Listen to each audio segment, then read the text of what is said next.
Salam sejahtera dan salam perpaduan kepada seluruh rakyat Malaysia. Berita panas hari ini dipetik daripada PH Online. Bertajuk, 10 lagi ahli parlimen bersatu sokong Anwar.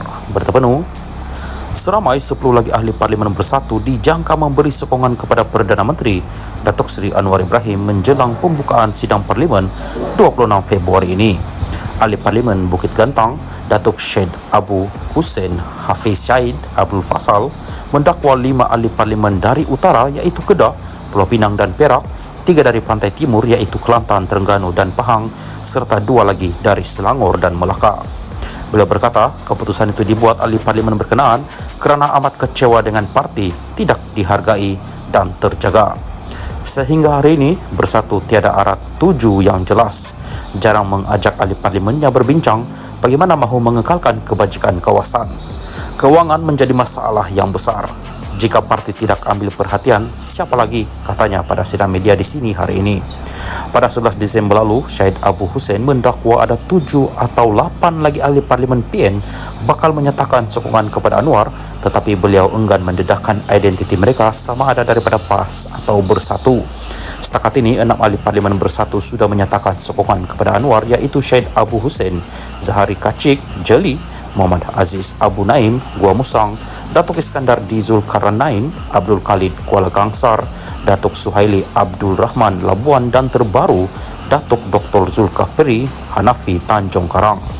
Pada masa sama, Syed Abu Hussein turut mempelawa 5 lagi ahli parlimen Bersatu yang pernah berada dalam kerajaan di bawah pentadbiran Barisan Nasional BN sebelum ini untuk menyokong Anwar kerana dilihat mempunyai pengalaman luas dan mampu mengatur strategi untuk pilihan raya umum PRU akan datang. Mereka ialah ahli parlimen Larut, Datuk Sri Hamzah Zainuddin, Datuk Sri Dr. Ronald Kiandi Beluran, Datuk Sri Iqmal Hisham Abdul Aziz Tanah Merah, Datuk Mas Ermiyati Samsudin Masjid Tanah dan Datuk Rosol Wahid Hulu Terengganu. Jika mereka berfikir secara serius, mungkin dengan pengalaman yang ada boleh membantu Perdana Menteri dengan lebih baik. Jadi, yang sering bertekak dalam parlimen sudah tidak berlaku, sebaliknya menumpukan kepada bahas dan memberi cadangan yang baik serta membina, katanya. Syed Abu Hussein mendakwa ahli parlimen Bersatu ketika ini hanya mengharapkan peruntukan kewangan daripada kerajaan negeri yang ditadbir PAS. Ini juga tidak nampak kerana PAS ada pendirian tersendiri dan akan membuat keputusan berlainan setiap kali PRU. Saya lihat pada PRU 16, PAS akan membuat gabungan dengan parti lain, katanya. Mengenai dakwaan pemimpin Bersatu bahawa ahli parlimen yang lari menyokong Anwar mudah tunduk dengan tawaran peruntukan, Syed Hussein sebaliknya menyifatkan mereka sebagai berani. Susah mahu membuat keputusan ini kerana memang akan dituduh dan dihina, tapi mereka berani. Sebagai ahli parlimen, kita hanya hadir di parlimen, tapi apabila balik kawasan, tidak boleh nak bantu. Masuk parlimen bertekak, orang suruh berunding untuk dapatkan peruntukan, tidak mahu. Apa nak jadi sebenarnya, katanya. Salam sejahtera dan salam perpaduan kepada seluruh rakyat Malaysia. Terkini dari Mahkamah, kes 1MDB Najib Razak. Najib jumpa Jolo di Switzerland pada 2013. Saksi SPRM. Berita penuh, Mahkamah Tinggi di sini hari ini diberitahu bekas Perdana Menteri Datuk Seri Najib Razak menghadiri perjumpaan bersama 3 individu termasuk ahli perniagaan dalam buruan Lo Tek Jo atau dikenali sebagai Jolo di Davos, Switzerland pada awal 2013. 2 lagi individu itu ialah bekas Ketua Operasi Asia Tenggara Goldman Sachs, Tim Lesner dan bekas pengurusi Goldman Sachs Asia Mitchell Evans.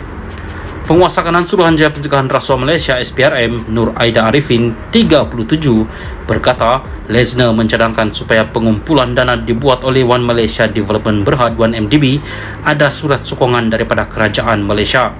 Saksi pendakwaan ke-49 itu berkata, bekas Ketua Pegawai Eksekutif CEO 1MDB, Datuk Syahrul Azral Ibrahim Halmi pada 15 Januari 2013 mengemukakan surat rasmi kepada Najib bagi mendapatkan sokongan dana usaha sama strategik antara Malaysia dan Abu Dhabi melalui Akbar Investment PJS serta 1MDB.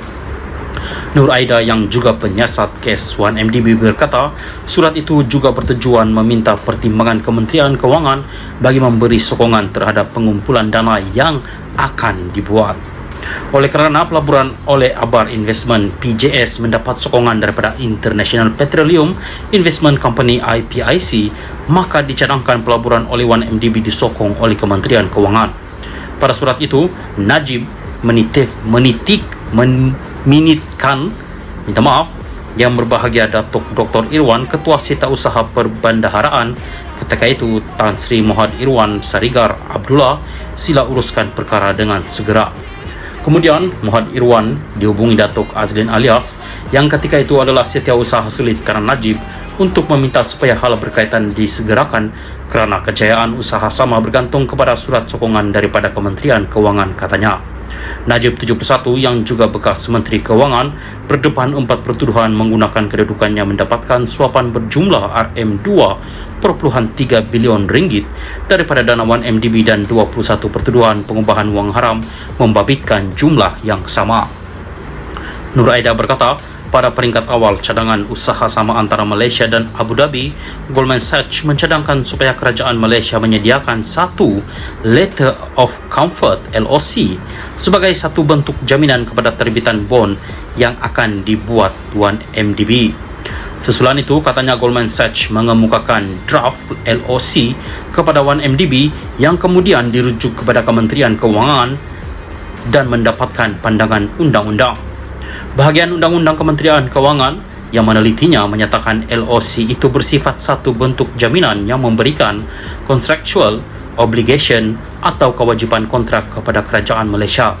Pada 29 Januari 2013, satu resolusi ahli lembaga pengarah DCR bertajuk Joint Venture with Abar Investment PJS for Investment and Development of Real Property Assets disediakan. Tujuan DCR bagi mendapatkan kelulusan ahli lembaga pengarah BOD 1MDB bagi usaha sama berkenaan.